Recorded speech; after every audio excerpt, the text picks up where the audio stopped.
This is an excerpt from The 4-Hour Workweek by Timothy Ferris.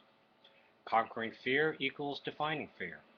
Quote, set aside a certain number of days during which you shall be content with the scantiest and cheapest fare, with coarse and rough dress, saying to yourself the while, quote, is this the condition that I feared? Seneca. Then a funny thing happened. In my undying quest to make myself a miserable, I accidentally began to backpedal. As soon as I cut through the vague unease and ambiguous anxiety by defining my nightmare, the worst case scenario, I wasn't as worried about taking a trip.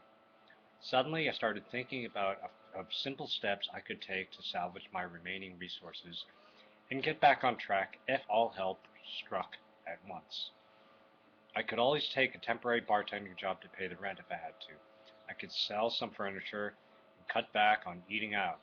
I could steal lunch money from the kindergartners who passed my apartment every morning. The options were many. I realized it wouldn't be that hard to get back to where I once was, let alone survive. None of these things would be fatal, not even close. Mere panty pinches on the journey of life. I realized that on a scale of 1 to 10, 1 being nothing and 10 being permanently life-changing, my so-called worst-case scenario might have a temporary impact of 3 or 4. I realize this is true of most people, and most would be, holy shit, my life is over disasters. Keep in mind that this is the 1 in a million disasters nightmares. On the other hand, if I realize my best-case scenario, even a probable case scenario, it would easily have a permanent 9 or 10 positive life-changing effect. In other words, I was risking an unlikely and temporary 3 or 4 for a probable and permanent 9 or 10. And I could easily recover my baseline workaholic prison with a bit of extra work if I wanted to. This all equated to a significant realization.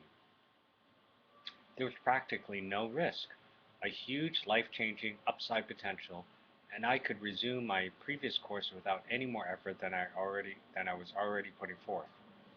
That is when I made the decision to take the trip and bought a one-way ticket to Europe. I started planning my adventures and eliminating my physical and psychological baggage. None of my disasters came to pass, and my life has been a near fairy tale since. The business did better than ever, and I practically forgot about it as I financed my travels around the world in style for 15 months.